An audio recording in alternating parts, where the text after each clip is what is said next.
সুপ্রিয় দর্শক, বাংলা ট্রিবিউন লাইভে আপনাদেরকে আমন্ত্রণ। আমি রাকিবুল রানা এই মুহূর্তে সরাসরি সংযুক্ত হয়েছি রাজু ভাস্কর্য থেকে। ছাত্র জনতার একটি বিশাল মিছিল নিয়ে তারা এগোচ্ছে। আজকে যে মাগুরার 8 বছরের শিশু আসিয়া মারা যায়, আসিয়া ধর্ষণ ও হত্যার বিচারের দাবিতে এই মুহূর্তে মশাল মিছিল নিয়ে ছাত্র জনতারা রাজু ভাস্কর্য থেকে এগোচ্ছে। পরে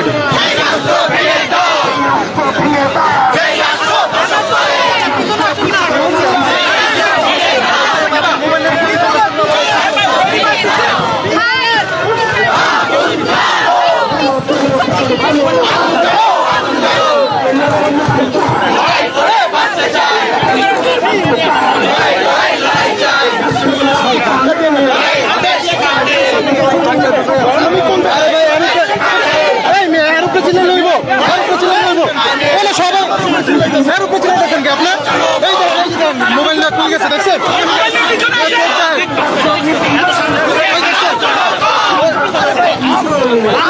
আবার চিল্লাইতেছে, ওই যে সাদা গেঞ্জি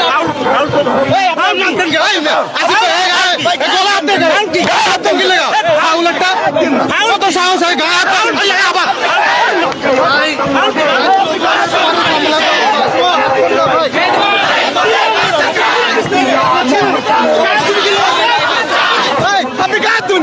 দর্শক, এই লোকটি উচ্ছৃঙ্খল করছে। বাংলা ট্রিবিউনের লাইভে আপনাদেরকে দেখাচ্ছি।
দর্শক, আপনারা যেমনটি দেখছিলেন, মাগুরার 8 বছরের শিশু আসিয়া ধর্ষণের বিচারে এবং তার যে হত্যা, সেই হত্যার বিচারে ছাত্র জনতারা ঢাকা বিশ্ববিদ্যালয়ের রাজু ভাস্কর্য থেকে মশাল মিছিল নিয়ে এই মুহূর্তে নীলক্ষেতের দিকে এগোচ্ছে।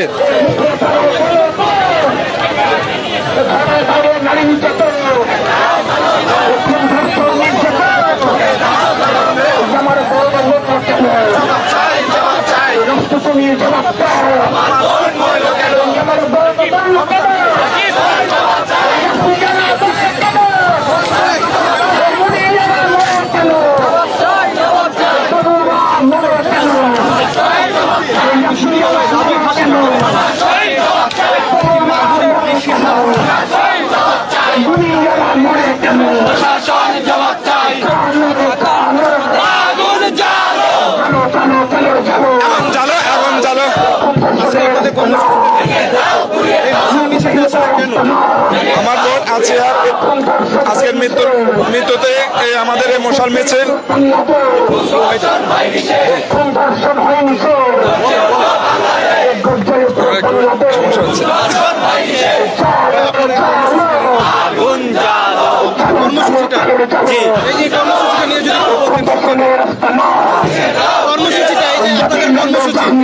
সংক্ষেপে বলতে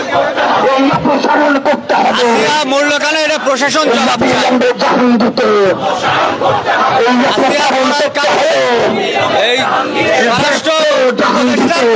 দাবি করছি আমরা। জাহাঙ্গীর কবে যাবে?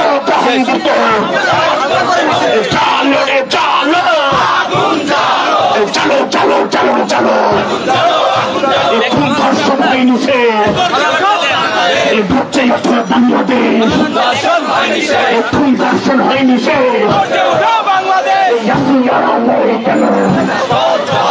সরকার জবাব কোনরা মরে কেন কোনরা মরে কেন মুসলিমরা মরে কেন মুনিয়ারা মরে কেন দিয়েছি তো রক্ত ধর্ষণ নিপীড়ন উঠে দাঁড়ায় জনগণ ধর্ষণ নিপীড়ন অবিলম্বে মুখ্য মামলা করতে হবে অবিলম্বে মুখ্য মামলা প্রত্যাহার করতে হবে অবিলম্বে মুখ্য মামলা মামলা হইলে হবে তুলিয়া মামলা হইয়া লক্ষ্মীর এই আন্দোলন পুলিশ দিয়ে এই আন্দোলন হামলা করে আজ 13 মার্চ 2025 বৃহস্পতিবার মাগুরার নির্যাতিত যে শিশু রয়েছিল আসিয়া, সেই শিশুটি দুপুর 1টায় সম্মিলিত সামরিক হাসপাতালে ঢাকায় শেষ নিঃশ্বাস ত্যাগ করেন। সম্মিলিত সামরিক হাসপাতালে সর্বাধুনিক চিকিৎসা ব্যবস্থা প্রয়োগ এবং বিশেষজ্ঞ চিকিৎসকদের সর্বোচ্চ প্রচেষ্টা সত্ত্বেও তাকে বাঁচানো সম্ভব হয়নি। সে আসিয়ার ধর্ষণের কারণে সারা দেশে তোলপাড়ের সৃষ্টি হয়েছিল। সেই আসিয়া আজকে শেষ নিঃশ্বাস ত্যাগ করে। এই 8 বছরের শিশুটির হত্যা ও ধর্ষণের বিচার দাবিতে ছাত্র জনতারা এই মুহূর্তে রাজু ভাস্কর্য থেকে মশাল মিছিল নিয়ে নীলক্ষেত হয়ে ঢাকা বিশ্ববিদ্যালয়ের হলপাড়া দিয়ে তারা তাদের এই মশাল মিছিলটি শেষ করবে।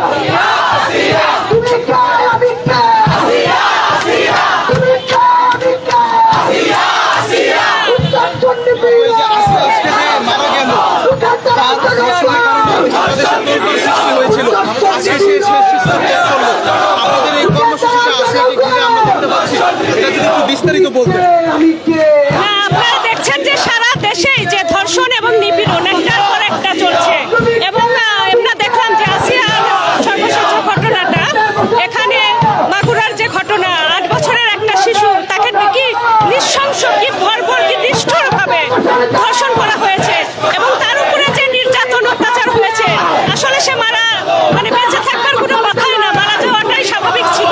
কারণ যা নির্মম অত্যাচার তার উপর হয়েছে, আপনার ডাক্তারের কাছে সেই বর্ণনাটা শুনেছেন।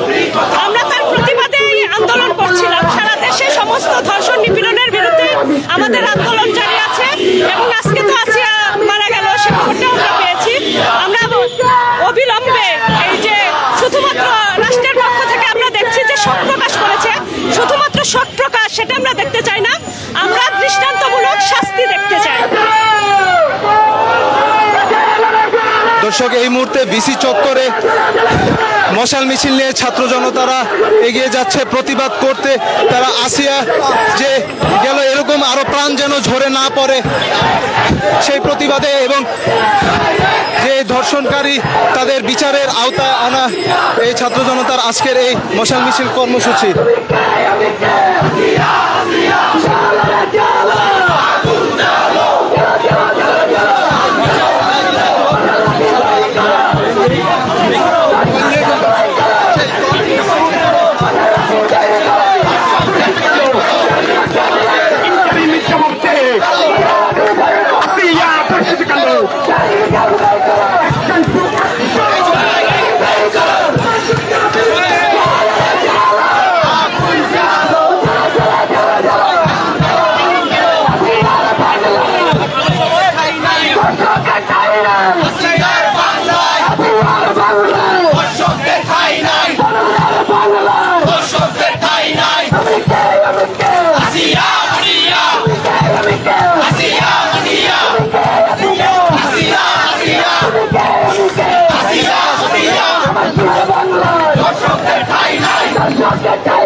দর্শক, আপনাদেরকে জানিয়ে দিচ্ছি, সারা দেশে আসিয়া ধর্ষণের যে কাহিনীটি নিয়ে সারা দেশে তোলপাড় হয়েছিল, সেই আসিয়া, 8 বছরের আসিয়া মাগুরার সেই মেয়ে আজকে ঢাকায় চিকিৎসাধীন অবস্থায় তিনি শেষ নিঃশ্বাস ত্যাগ করেছে। সেই 8 বছরের শিশুটি, তার পর থেকেই সারা দেশে উত্তাল পরিস্থিতি বিরাজ করছে। তারই পরিপ্রেক্ষিতে ঢাকা বিশ্ববিদ্যালয়ে হলপাড়া এলাকায় রাজু ভাস্কর্যে উত্তাল পরিস্থিতি আমরা দেখতে পাচ্ছি। মশাল মিছিলের মাধ্যমে ছাত্র জনতারা প্রতিবাদ করছে আসিয়া আসিয়া করে, এবং যে দর্শনকারী তার বিচারের আওতায় এনে এবং পরবর্তীতে যেন এরকম ঘটনা না ঘটে তারই প্রতিবাদ জানাচ্ছে ছাত্র জনতারা। এই মুহূর্তে রাজু ভাস্কর্য থেকে নীলক্ষেতের কাছাকাছি চলে এসেছে মশাল মিছিলটি। নীলক্ষেত হয়ে ঢাকা বিশ্ববিদ্যালয় হলপাড়ার ভেতর দিয়ে আবারও পুনরায় রাজু ভাস্কর্য গিয়ে এই মশাল মিছিলটি তারা শেষ করবে বলে জানিয়েছেন।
দর্শক, যেমনটা দেখতে পাচ্ছেন, আসিয়া আসিয়া স্লোগানে উত্তাল পরিস্থিতি।